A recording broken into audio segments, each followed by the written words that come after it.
Anuncia la traición de Judas. Habiendo dicho Jesús esto, se conmovió en espíritu y declaró y dijo: de cierto os digo que uno de vosotros me va a entregar.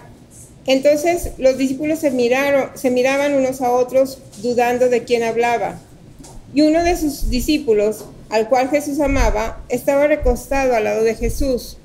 A este pues hizo señas Simón Pedro para que preguntase quién era aquel de quien hablaba. Él entonces, recostado cerca del pecho de Jesús, le dijo: Señor, ¿quién es? Respondió Jesús: a quien yo diere el pan mojado, aquel es. Y mojando el pan, lo dio a Judas Iscariote, hijo de Simón. Y después del bocado, Satanás entró en él. Entonces Jesús le dijo: lo que vas a hacer, hazlo más pronto. Pero ninguno de los que estaban a la mesa entendió por qué le dijo esto, porque algunos pensaban, puesto que Judas tenía la bolsa, que Jesús le decía: compra lo que necesitamos para la fiesta, o que diese algo a los pobres. Cuando él, pues, hubo tomado el bocado, luego salió, y era ya de noche. Entonces, cuando hubo salido, dijo Jesús: ahora es glorificado el Hijo del Hombre, y Dios es glorificado en él. Si Dios es glorificado en él, Dios también le glorificará en sí mismo, y enseguida le glorificará. Hijitos, aún estaré con vosotros un poco. Me buscaréis, pero como dije a los judíos, así os digo ahora a vosotros: a donde yo voy, vosotros no podéis ir. Un mandamiento nuevo os doy, que os améis unos a otros, como yo os he amado, que también os améis unos a otros. En esto conocerán todos que sois mis discípulos, si tuviereis amor los unos con los otros. Le dijo Simón Pedro: Señor, ¿a dónde vas? Jesús le respondió: a donde yo voy no me puedes seguir ahora, mas me seguirás después. Le dijo Pedro: Señor, ¿por qué no te puedo seguir ahora? Mi vida pondré por ti. Jesús le respondió: ¿tu vida pondrás por mí? De cierto te digo, no cantará el gallo sin que me hayas negado 3 veces.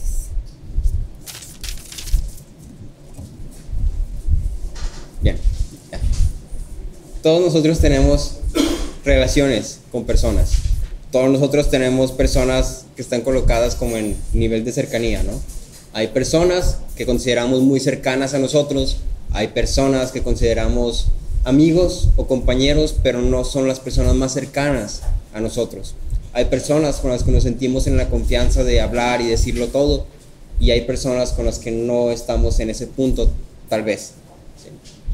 Los que tienen cónyuges, generalmente pues su cónyuge es la persona, debería ser la persona más cercana a ustedes. Es la persona a la que siempre puedes llegar y contarle todo lo que te pasó, todo lo que estás pensando, todo lo que estás sintiendo.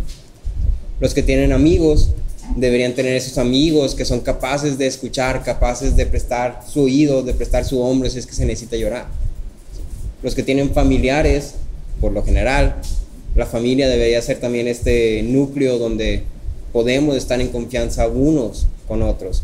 Sí, y la familia específicamente es un tanto curiosa porque es una relación cercana forzada. Sí, no tienes mucha escapatoria, digamos. Naces en una familia y ahora te toca vivir con esa familia el resto de tu vida, por lo general. A final de cuentas, todos tenemos personas cercanas que conocemos y confiamos en. Y en el sentido opuesto, estas personas también confían en nosotros. Eso sería lo ideal, ¿no? Una relación va de los dos lados. Yo confío en esta persona confía en mí. En estas relaciones, en algunas de ellas, ¿consideras tú que has fallado? ¿Consideras tú que has fallado en alguna de estas relaciones? ¿Que has traicionado a alguna persona que tenía confianza en ti? ¿Que has fallado en esta relación en una forma u otra, ya sea en cosas graves, en cosas grandes o en cosas pequeñas, triviales? ¿Qué te llevó a hacer esto? Ninguno de nosotros pudiéramos realmente decir que no hemos fallado. Ninguno de nosotros pudiéramos decir que hemos cuidado y mantenido nuestras relaciones de una forma perfecta, completa, sin ninguna falla, sin una mancha. Todos, hasta cierto punto, hemos fallado en relaciones. Pudiera ser algo grave como una ofensa, como un pleito, una discusión fuerte, o pudiera ser algo bien trivial, bien mundano, como te invitan a salir y dices, no, hoy estoy bien ocupadote, y luego te la pasas todo el día viendo Netflix, a gusto, en tu cama, ¿sí? Porque no querías salir. Finalmente lo que está pasando ahí es que preferiste a yo que a la persona. En la porción de hoy vamos a ver el ejemplo de dos hombres que, como tú y como yo, fallaron en una de sus relaciones, la más importante de sus relaciones. Judas y Pedro, ambos discípulos, ambos en el mismo cuarto, ambos cenando en la misma mesa, ambos fallando a la misma persona, pero con una diferencia crucial. ¿Cuál es esta diferencia? ¿Qué distingue a el discípulo que traicionó a Jesús cuando se puso en primer lugar a él mismo del discípulo que traicionó a Jesús cuando se puso en primer lugar a él mismo? Entonces me gustaría que me acompañaras a analizar este pasaje de Juan 13, versículos 21 al 38, dividiéndolo en tres secciones. Vamos a dividirlo por personajes: Pedro, Jesús y Judas. Al revés, Judas, Jesús y Pedro. ¿Sí? La traición de Judas, el mandamiento de Jesús y la debilidad de Pedro. Y finalmente vamos a tratar de conectar estas tres secciones y vamos a tratar de responder: ¿qué distingue a Judas de Pedro? ¿Qué distingue a un discípulo genuino de uno falso? Entonces primero hablaremos de la traición de Judas. Versículo 21 dice: habiendo dicho Jesús esto, se angustió en espíritu y testificó y dijo: en verdad les digo que uno de ustedes me entregará. Los discípulos se miraban unos a otros y estaban perplejos sin saber de quién hablaba. Uno de sus discípulos, el que Jesús amaba, estaba a la mesa reclinado en el pecho de Jesús. Por eso Simón Pedro le hizo señas y le dijo: dinos de quién hablas. Entonces él, recostándose de nuevo sobre el pecho de Jesús, le dijo: Señor, ¿quién es? Entonces Jesús respondió: es aquel a quien yo le dé el pedazo de pan que voy a mojar. Y después de mojar el pedazo de pan, lo tomó y se lo dio a Judas, hijo de Simón Iscariote. Y después de comer el pan, Satanás entró en él. Entonces Jesús le dijo: lo que vas a hacer, hazlo pronto. Pero ninguno de los que estaban sentados a la mesa entendió por qué le dijo esto, porque algunos pensaban que como Judas tenía la bolsa del dinero, Jesús le decía: compra lo que necesitamos para la fiesta, o que diera algo a los pobres. Y Judas, después de recibir el bocado, salió inmediatamente y ya era de noche. Entonces hablemos sobre Judas. Hasta este punto, Juan no ha dejado pasar ninguna oportunidad para establecer a Judas como el antagonista, como el malo, como el que va a hacer algo malo. ¿Sí? Incluso si no hubiéramos llegado a este punto, tú y yo ya sabemos que Judas no es genuino. Tú y yo ya sabemos que Judas, hay algo en su corazón que está ahí, moviéndolo. ¿Sí? No es alguien que está realmente siguiendo a Jesús. ¿Sí? Repetidas veces hemos leído sobre cómo Judas tenía una obsesión con el dinero, un afán hacia el dinero. Y repetidas veces hemos leído estos comentarios que pintan a Judas en una luz un tanto negativa. No es sorpresivo, con este contexto que ya tenemos, ver cómo Judas ahora se dedica a poner en marcha su plan definitivo: traicionar a Jesús. En este punto, Judas ya tenía su plan en mente. Ya sabía lo que iba a hacer, ya sabía cómo lo iba a hacer, ya sabía cuándo lo iba a hacer y con quién lo iba a hacer. Ya tenía todos sus pasos planeados. Ya solamente era cuestión de manos a la obra. Era cuestión de accionar. Es claro que el corazón de Judas estaba desviado. No es algo nuevo para nosotros. Pero me gustaría sobre todo enfocarme en quién era Judas. Particularmente, quién había sido Judas durante estos últimos 3 años. Judas, uno de los discípulos que habían estado con Jesús durante su ministerio en la tierra, estando ahora cenando con Jesús y el resto de los discípulos, nos pinta una imagen que tal vez podamos encontrar un tanto familiar. La narrativa que Juan presenta va más o menos algo así. Jesús dice: uno de ustedes me va a traicionar. Nadie sabe quién va a ser el traidor. Si están 12 discípulos y Jesús sentados en la mesa, Jesús dice: uno de aquí va a hacer esto. Y entre los 12 discípulos nadie sabe quién va a ser el traidor. Jesús sí sabe. Los discípulos están perplejos. No tienen ni idea de quién y mucho menos de por qué. La narrativa entonces pasa a un círculo un poquito más cerrado. Pedro, Juan y Jesús. Estos dos discípulos, particularmente Juan, que es el escritor de este libro, da testimonio de la cercanía que tenía con Jesús al añadir la pequeña frase al inicio: Jesús se angustió en espíritu. ¿Qué tan cercano tienes que ser a una persona para notar estos cambios en su expresión?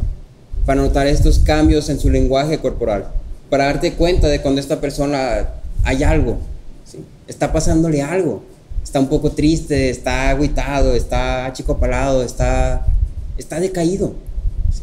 Y estos son cambios que solamente personas que son muy cercanas pueden notar, ¿sí? Una persona cualquiera va a ver a la persona y va a decir, pues a lo mejor no durmió bien, y ya, ¿sí? O a lo mejor, no sé, está estresado, le duele la cabeza.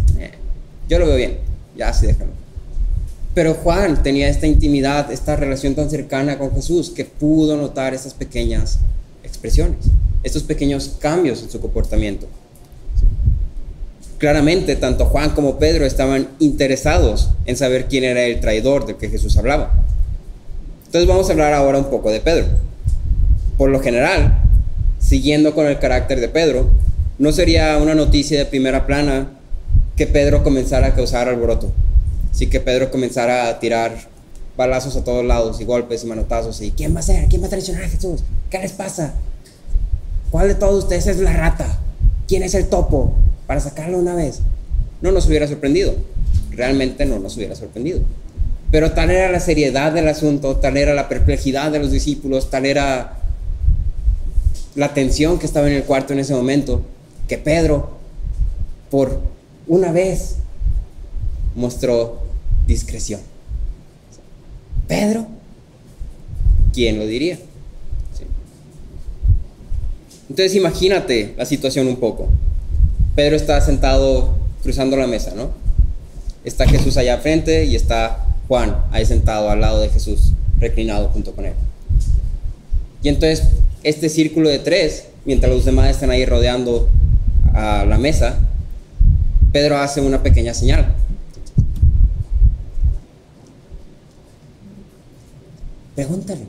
Pregúntale quién va a ser. Y Juan luego lo agarra. Jesús, ¿quién va a ser? Y entonces Jesús procede a revelar la identidad del traidor. Jesús revela esta identidad y hace una declaración impresionante. Le da el pedazo de pan, que es una señal discreta, de tal forma que solamente ese círculo cerrado sabría quién era el traidor. Y a su vez es también una forma de despedir a Judas, vamos a decirlo. Y entonces le da este pedazo de pan a Judas y le dice: lo que vas a hacer, hazlo pronto. Jesús ya sabía lo que había en el corazón de Judas. Jesús ya sabía lo que Judas iba a hacer. No era una cuestión de si lo haría o no. Judas lo iba a hacer. Sí. El curso de Judas ya había sido definido. No había vuelta atrás. Las palabras de Jesús eran imperativas. Jesús sabía que Judas iba a hacer lo que iba a hacer. Pero, como él mismo lo dijo sobre su vida, nadie me la quita, sino que yo la doy de mi propia voluntad. Y entonces Jesús envía a Judas: ve y haz eso que te corresponde hacer. Ve y haz eso que vas a hacer. ¿Quiere decir que Judas entonces es inocente? No. Judas es completamente y totalmente responsable de sus acciones. Pero Jesús sigue estando en completo control. Dios sigue estando en completo control. Entonces, seguido de esto, los discípulos siguen totalmente perdidos. Jesús le dice: lo que va a hacer, ve y hazlo. Y está la situación tensa. Pero ellos entienden esto y dicen: lo mandó a comprar desechables, ¿verdad? Para la fiesta. No, porque Judas tiene el dinero. Entonces Judas va a ir al Oxxo a comprar los desechables. Eso lo está mandando seguramente. Bueno, sí, que vaya, y mientras buscamos a la rata, mientras buscamos al traidor. ¿Sí? No te preocupes, Judas, nosotros nos hacemos cargo. ¿Sí? Y hay 3 cosas que me gustaría que notemos de esta sección. Sí, espero que te lo estés como imaginando, que lo estés como analizando. Hay 3 cosas que me gustaría notar de esta sección. Lo primero es que Judas no era sospechado por ninguno de los discípulos. El hecho de que todos los discípulos estaban perplejos y que ninguno de ellos tenía ni siquiera una sospecha de quién pudiera ser, nos revela algo enorme. Judas había vivido una vida igual que el resto de los discípulos.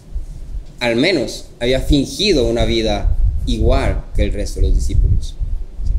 Se veía como uno más de los 12. No había nada en su vida pública que lo hiciera sospechoso. Los discípulos no dudaban que hubiera un traidor, pero no sabían de quién dudar.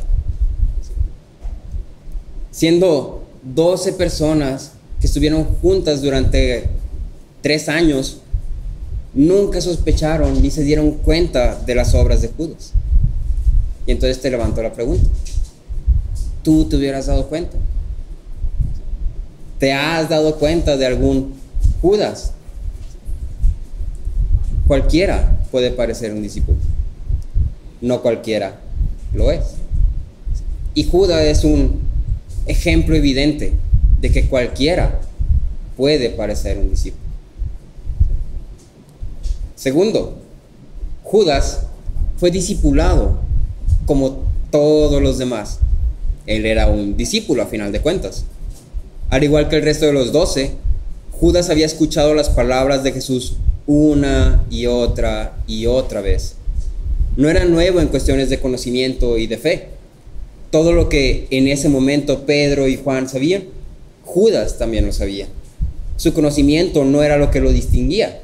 Él había escuchado los sermones de Jesús, las advertencias hacia los fariseos de Jesús, las verdades sobre el cielo y el infierno, las promesas de la vida eterna. Todo esto Judas lo había escuchado, Judas lo conocía, Judas lo sabía. Probablemente lo sabía mejor que tú y yo. ¿Sí? Lo tuvo ahí de primera mano. Y en esto nosotros podemos aprender algo. El conocimiento no es fuente de fe. Muchas veces, como iglesia, como líderes, como amigos, o incluso como padres, podemos llegar a culparnos por el que alguien haya abandonado la fe. Pensamos que hicimos mal, que no hicimos suficiente, que no enseñamos lo suficiente, que no dimos el ejemplo correcto. Posiblemente algunas de estas tal vez sean verdad. Posiblemente no le enseñamos de la forma que era mejor. Posiblemente no dimos el ejemplo perfecto. Posiblemente no nos dedicamos lo suficiente. Pero la fe no es nuestra obra. Y aún en estos errores que nosotros puede que cometamos, puede que hayamos cometido, Dios sigue teniendo el control. El conocimiento no es fuente de la fe. El conocimiento direcciona, dirige, encamina hacia allá, pero no es la fuente de la fe. Una persona que sabe mucho, que agarra la Biblia y se la memoriza toda, y entiende todo, y estudia teología, y este curso, y esta maestría, y estudié aquí, y estudié allá, y aprendí esto, y leí tantos libros, puede saber todo respecto a la Biblia, y a la vez no saber nada. Colin Smith decía: Judas nos enseña que incluso el mejor ejemplo, la evidencia más convincente y la mejor enseñanza, el ambiente definitivo para incubar la fe, no puede por sí mismo cambiar el corazón humano. El ambiente definitivo para cultivar, para incubar la fe, no puede cambiar el corazón humano. Tercero, el pecado oculto de Judas lo entregó al diablo. El pecado oculto de Judas lo entregó al diablo. El versículo 27 leemos que dice: después de comer el pan, Satanás entró en él. Esta puede ser una expresión un tanto difícil de comprender, un tanto muy fácil de malinterpretar, pero viéndola junto con el resto de todo lo que Juan nos ha contado respecto a Judas, podemos llegar a una conclusión. Judas, hasta este punto, había estado robando dinero constantemente. Este era un pecado que había cometido una y otra y otra y otra vez. Y hemos visto ya ocasiones donde este deseo suyo por el dinero, este amor por el dinero, sale a relucir. No sé si recuerdas cuando lo del perfume, Judas inmediatamente reacciona. Sí, esto es mucho dinero, eso vale mucho.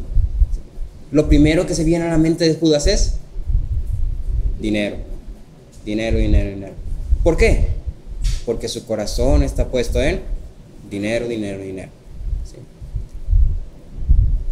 Poco a poco, este pecado fue tomando más y más y más dominio sobre él.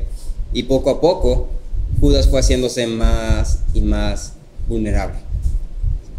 Klaus Schilder decía: es la peculiar majestad de Jesús que puede conquistar al hombre sin que el hombre se acerque primero. Pero la fragilidad de Satanás se demuestra por esto, que no puede acercarse a un alma a menos que ese alma se haya vuelto primero hacia él. Jesús viene y conquista, con o sin permiso, como lo dice el pastor Aarón. Dios no es un caballero. Satanás viene y no puede conquistar, a menos que tú te entregues a él. Es un poco chistoso decir Satanás es más caballeroso que Dios, porque se pudiera ver muy mal, ¿no? Pero la realidad es esa. Satanás tiene que pedir permiso. Satanás no tiene la autoridad. Dios tiene la autoridad, tiene el poder, tiene el control. Es soberano sobre todas las cosas. Si Dios viene y quiere conquistar, ¿qué va a pasar? Va a conquistar. Va a conquistar. El versículo 30 establece que cuando Judas salió a hacer sus obras, era de noche. ¿Qué relación tiene la noche? Oscuridad, tinieblas. Judas andaba en oscuridad, andaba en tinieblas. Y cada vez se adentraba más y más y más en esta oscuridad, cada vez se alejaba más y más y más de la luz, hasta el punto de hacer lo peor que pudo haber hecho: traicionar a Jesús por amor al dinero. Pero ahora, si cambias el final de esta frasecita, te vas a dar cuenta que todos hemos hecho cosas similares. La mayoría de nosotros pudiéramos poner traicionar a Jesús por, y ponla ahí. La mayoría podemos poner traicionar a Jesús por amor a mí mismo, por mi orgullo, por mi ego, por mi comodidad. Ponemos primero estas cosas que no van en primer lugar. No responder apropiadamente a la majestad de Cristo es traicionarlo. No responder apropiadamente a la majestad de Cristo es traicionarlo. Por lo tanto, en principio, todos podemos relacionarnos con Judas. Los deseos y acciones de su corazón no son anomalías para la humanidad. Son representativos de lo que somos. Son representativos de nuestro corazón. Judas se fue por el camino del dinero, pero tú y yo podemos irnos por el camino del egoísmo, por el camino de la gloria, por el camino de la autoridad, del poder.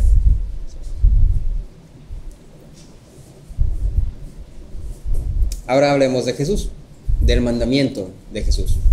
Versículo 31. Entonces, cuando salió, Jesús dijo: ahora es glorificado el Hijo del Hombre, y Dios es glorificado en él.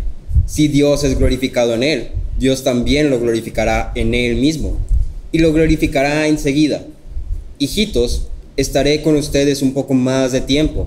Me buscarán, y como dije a los judíos, ahora también les digo a ustedes: a donde voy, ustedes no pueden ir. Un mandamiento nuevo les doy: que se amen los unos a los otros, que como yo los he amado, así también se amen los unos a los otros. En esto conocerán que son mis discípulos, si se tienen amor los unos a los otros. Otra vez, el círculo de personajes se cierra un poco más, ¿no? Habíamos pasado de judíos y gentiles y estaba Jesús ahí en la multitud, en público, y luego pasamos a esta habitación, a este cuartito que estaba en privado, que eran solamente Jesús y sus discípulos, y luego pasamos un poquito más cerrado, Jesús y sus verdaderos discípulos, ¿sí? Judas, el discípulo, el imitador, el falso, el ingenuino, ya salió, ¿sí? Ya se fue a hacer de las suyas, y ahora está Jesús y sus verdaderos discípulos. Y a estos verdaderos discípulos Dios dice, Jesús les dice, un nuevo mandamiento les doy.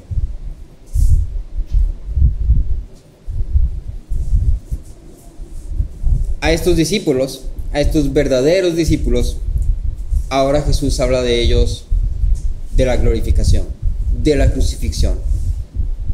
Él dice, estaré con ustedes poquito. Ya es hora de que me vaya. Si cuando Judas regrese, yo me voy. A través de la cruz, Jesús inauguraría el nuevo pacto. La muerte de Cristo es lo equivalente a cortar este listón rojo cuando estamos inaugurando un edificio. Jesús sabía esto. Él sabía que toda la gloria de Dios sería manifestada en la cruz. Ahí es donde encontramos su justicia perfecta, su amor incomprensible, su poder incomparable, su santidad única. En la cruz, toda la gloria de Dios es manifestada. David Helm presentaba una perspectiva interesante de Cristo y su cruz que tal vez tú y yo no siempre consideramos. Él decía de cómo la muerte de Cristo en la cruz no es la manera en la que el diablo hizo de las suyas. Era un plan del diablo para matar a Jesús y le salió mal. Sí, salió contraproducente. Yo maté a Jesús, y luego el diablo estaba, se murió, ya gané. Pero como en cualquier historia de héroes y villanos, el héroe siempre tiene que ganar. Y entonces el héroe, de alguna forma misteriosa, mágica, regresa. Y ahora sí regresa más poderoso. Sí, fase 3. Y ahora sí, pum, pum, pum, contra el villano, y gana el héroe. No. Es todo lo contrario. La muerte de Cristo, la crucifixión, no es el plan del diablo que sale contraproducente. Es el plan de victoria de Dios contra la muerte. La muerte de Cristo, su vida, su crucifixión, es el plan de victoria de Dios contra la muerte. Entonces, cuando Cristo estaba ahí en la cruz muriendo, estaba siendo victorioso. Sí, estaba ganando. Estaba un paso más cerca de la victoria. En esa cruz, Dios fue glorificado. En esa cruz, Dios es glorificado. Y en esa cruz, nosotros glorificamos a Dios. ¿Cómo? ¿Cómo se conecta? Jesús les habla a sus discípulos de la glorificación que está por venir. Seguido de esto, les da un nuevo mandamiento. El nuevo mandamiento. Que se amen los unos a los otros. Como yo los he amado, así también se amen los unos a los otros. ¿Por qué es un nuevo mandamiento? ¿Qué lo califica como nuevo? Y la respuesta es, porque es un nuevo pacto. Es un nuevo mandamiento porque es un nuevo pacto. No quiere decir que el antiguo pacto queda fuera, lo avientas por la ventana, ya es nulo, ya quedó. ¿Sí? Pero en la cruz, el antiguo pacto es cumplido. Cristo cumple el antiguo pacto. Este pacto nuevo, este pacto que fue puesto una vez que el antiguo pacto fue cumplido, tiene un solo mandamiento. Ya no son 10 mandamientos y luego los extras y luego ceremonias y luego esto y ritos y esto y sacrificios. No, es un nuevo pacto inaugurado por la sangre de Cristo en la cruz, con un solo nuevo mandamiento: que se amen unos a otros. Y este mandamiento tiene también un nuevo objetivo. En esto conocerán que todos son mis discípulos. En esto conocerán todos que son mis discípulos, perdón. Sí, en esto conocerán todos que ustedes son mis discípulos. Entonces, de la forma que Cristo glorificó al Padre en su muerte, en la cruz, nosotros también glorificamos al Padre en la cruz, en la muerte de Cristo. La gloria de la cruz es expresada por nosotros en el cumplimiento del nuevo mandamiento. La gloria de la cruz, que glorifica al Padre, es vista por los demás al cumplir este nuevo mandamiento. Cuando la gente ve cómo nosotros nos amamos como hermanos, nos amamos como Cristo nos ha amado, inevitablemente serán orillados a la cruz. Sus ojos van a voltear a ver a la cruz, porque ahí es donde está la gloria de Dios. Ahí es donde está el amor que va más allá de nosotros. Ahí es donde está la gloria que nosotros reflejamos. El amor entre hermanos, este nuevo mandamiento, es el medio por el cual los hombres, todos, nos voltean a ver y dicen: eso de ahí no es de este mundo. Eso de ahí no es natural, no es normal. Y entonces son redirigidos. ¿A dónde? A la cruz. Cristo glorificó al Padre en la cruz. Y nosotros glorificamos al Padre en la cruz de Cristo. La gloria de la cruz es expresada en el nuevo mandamiento. Si alguien quisiera ayudarme a leer 2 Corintios 1:20. 2 Corintios 1:20.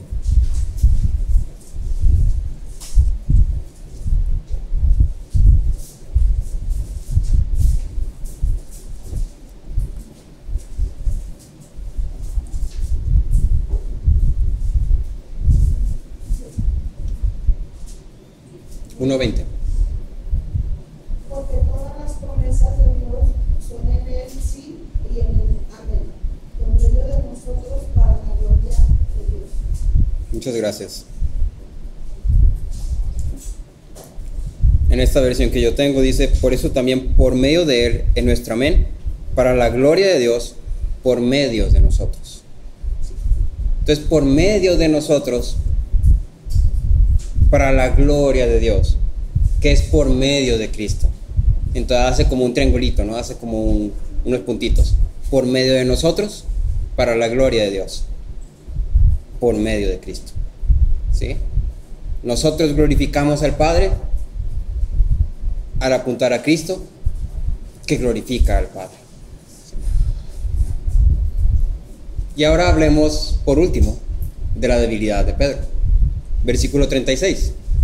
Señor, ¿a dónde vas?, le preguntó Simón Pedro. Jesús respondió: a donde yo voy, tú no me puedes seguir ahora, pero me seguirás después. Pedro le dijo: Señor, ¿por qué no te puedo seguir ahora mismo? Yo daré mi vida por ti. Jesús le respondió: ¿tú darás tu vida por mí?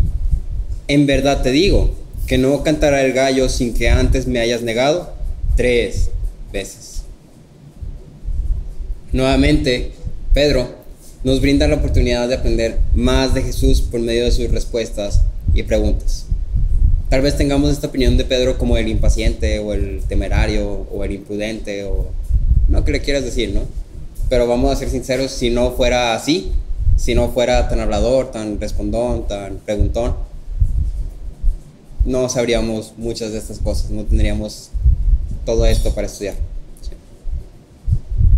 Y entonces esta es una ocasión más en la que una pregunta, una respuesta de Pedro nos lleva a una enseñanza. ¿Sí? Ante lo que Jesús dice a sus verdaderos discípulos, Pedro responde en línea con su carácter.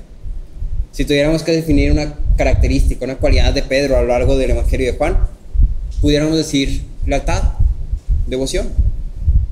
Pedro siempre era el primero en estar ahí. Si alguien hacía algo contra Jesús, Pedro era el primero en reaccionar. ¿Sí? ¿Cómo te atreves? Si Jesús iba, Pedro seguía. Él estaba pegadito, él iba a donde Jesús fuera, él iba. ¿Sí? La lealtad de Pedro hacia Jesús era inmensa.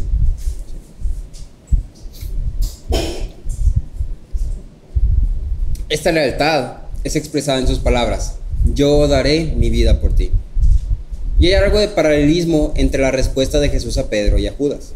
Ambas respuestas apuntan a que estos hombres harían algo que iba a traicionar a Jesús, a defraudar a Jesús. En el caso de Judas, no fue explícito como tal, pero Juan ya nos ha dado bastante luz a lo que Judas estaba a punto de hacer. En el caso de Pedro, Jesús mismo lo hace explícito. Ambos hombres, en un futuro no muy alejado, iban a traicionar a Jesús. Pedro en ese momento no tenía otra cosa más que el deseo de seguir a Jesús a donde fuera. Dejándose llevar por ello, declara los extremos a los que está dispuesto a ir. ¿Sí? Pedro se confía de sí mismo. Es ignorante ante su debilidad. Pensó que al ser un discípulo, al conocer a Jesús por tanto tiempo, al sentir lo que estaba sintiendo en ese momento particular, nada nunca lo llevó a mover de ahí. Se confió de sí mismo. Y luego Jesús agarra a Pedro y le pone los pies en la tierra. Aunque tu lealtad sea inmensa, vas a fallar. Aunque tu lealtad sea inmensa, vas a fallar. ¿Sí? La caída de un discípulo de Cristo es vista como una obra final y plena, mientras que la caída de otro discípulo no es final y plena porque es restaurado. Un discípulo cayó y no se levantó. Otro discípulo cayó y fue restaurado. Y vemos que el crimen de estos dos discípulos es muy similar. No hay tanta diferencia. Al principio decíamos, ¿qué es lo que distingue al discípulo que traicionó a Jesús por amor de sí mismo del discípulo que traicionó a Jesús por amor de sí mismo? Judas traicionó a Jesús y esa misma noche Pedro negó a Cristo. ¿Cuál es la diferencia entre estos dos discípulos? Ambos traicionaron a Jesús, pero uno fue desechado mientras que el otro fue restaurado. Fue uno de los principales impulsores del Evangelio. Y la única distinción que es establecida por la misma narrativa en su forma, en su estructura, es su fe. La única distinción entre estas dos personas es su fe. Ambos vivieron con Jesús al mismo tiempo. Ambos escucharon las mismas palabras. Ambos sabían las mismas cosas. Pero Judas estaba en tinieblas porque no creía, mientras que Pedro andaba en luz porque creía. Y cuando Jesús le dice a Judas, vete, es la forma en que estamos viendo cómo la misma narrativa nos cuenta. Judas fue quitado porque Judas no era uno de los discípulos. Por eso Judas no recibe este nuevo mandamiento, porque el nuevo mandamiento es para los discípulos verdaderos. El nuevo mandamiento es para los que siguen a Cristo, ¿sí? No para los que imitan seguir a Cristo. Estos 11 discípulos restantes recibieron este nuevo mandamiento: ámense unos a otros, mientras que Judas estaba ya amándose a él mismo. La fe era lo único que diferenciaba a estos dos discípulos, al verdadero del falso, el genuino de la imitación. Y asimismo, la vida de un hombre puede parecer como la vida de un discípulo verdadero, al punto de que, como los discípulos, ninguno tenga sospecha alguna. Yo puedo parecer un discípulo hecho y derecho, fiel, verdadero, genuino, ¿sí? Sin mancha. Yo puedo parecer, pero eso no significa que yo sea un verdadero discípulo.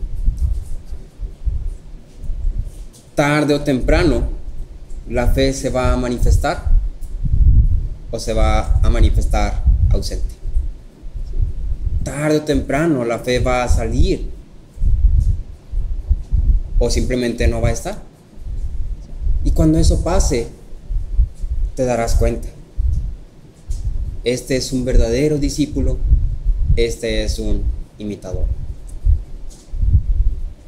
Y es aquí donde el nuevo mandamiento se convierte en el punto divisivo entre un verdadero discípulo y un imitador. El verdadero discípulo ama como Jesús amó. El verdadero discípulo cumple el nuevo mandamiento. En cambio, el imitador no está dispuesto a amar de esta forma. No es capaz de amar de esta forma.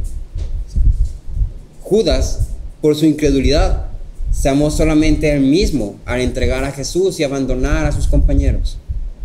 Pedro, por la fe en él, estaba dispuesto a morir por Jesús, aun siendo ignorante de su propia debilidad. Y esta debilidad de Pedro nos da pie a aprender una lección que debemos tener siempre bien en claro en nuestras mentes. Ningún santo es perfecto. Ningún santo nunca va a fallar. Ryle decía, el mejor y más brillante de los santos de Dios no es sino un pobre ser mixto, convertido, renovado y santificado aunque sea. Él todavía está rodeado de debilidad. No hay hombre justo sobre la tierra que siempre hace el bien y no peca. Si alguien quisiera ayudarme con Eclesiastés 7:20. Eclesiastés 7:20.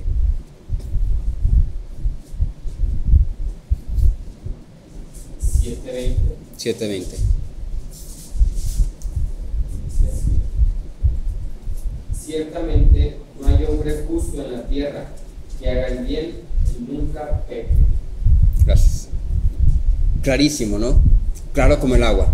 No hay hombre justo en la tierra que haga el bien y nunca peque. Los justos aún siguen pecando.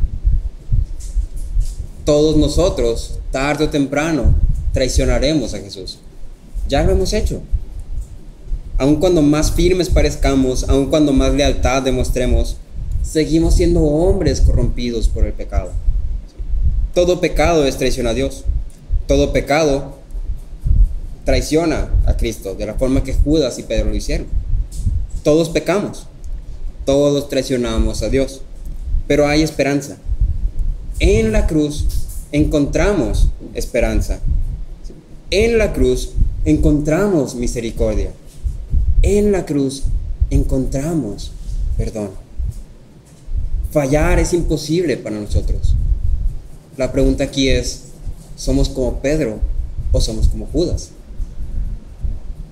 El punto divisivo entre estos dos hombres es el nuevo mandamiento, es la cruz misma. La cruz es lo que los distingue, la fe es lo que los distingue. Y entonces, cuando fallas, volteas a ver la gloria de Dios, volteas a ver su amor por ti, te maravillas de Él, respondes a este amor manifestando amor. En 1 de Pedro 2:24 leemos que dice, Él mismo llevó nuestros pecados sobre su cuerpo en la cruz, a fin de que muramos al pecado y vivamos a la justicia, porque por sus heridas fueron ustedes sanados. Cristo llevó nuestros pecados en la cruz. Y aquí la gran pregunta es, ¿eres como Pedro que pones tus ojos en la cruz, que dependes de esa obra? ¿O eres como Judas que andas de noche? Oramos.